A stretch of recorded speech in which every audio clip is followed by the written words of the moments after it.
What's up, YouTube? Brett Hoover from Rants here. As always, guys, if y'all enjoy our content, don't forget to like, subscribe, and leave that comment down below.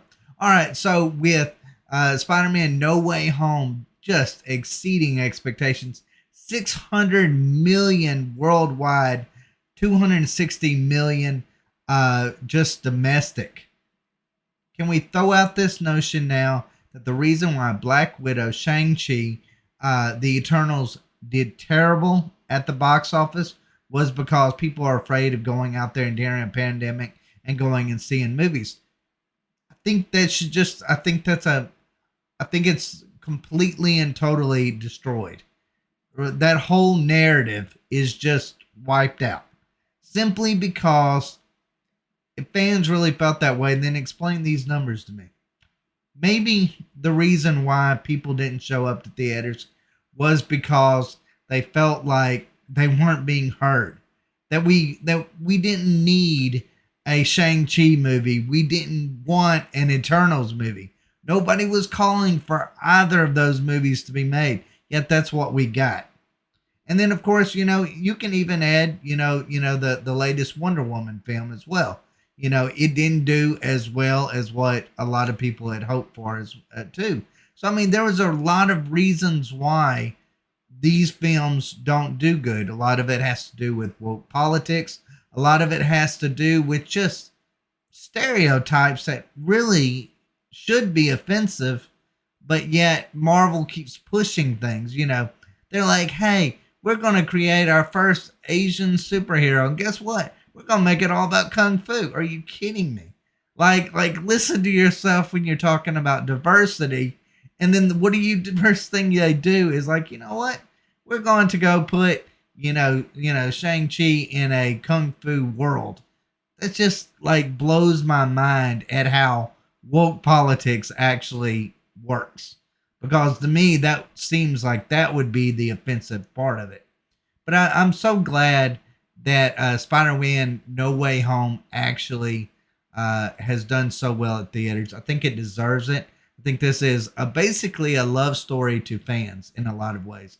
Like I said, we got we got what we wanted when it. We got to see Tobey Maguire. We got to see all these different Spider-Man villains that coming back, and I felt like it gave all of them this perfect send off. And not only that, I feel like it actually Tom Holland actually grew as Spider-Man.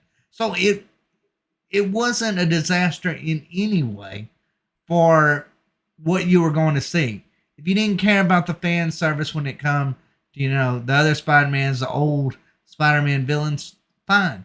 You still got a good movie when it come to the growth of Tom Holland as Spider-Man, which is remarkable.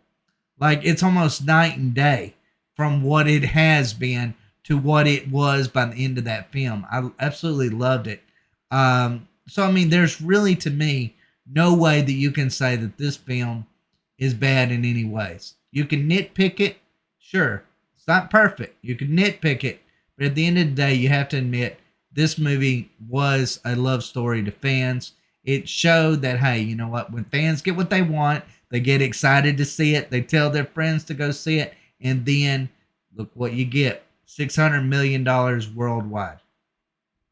Can't argue with those results.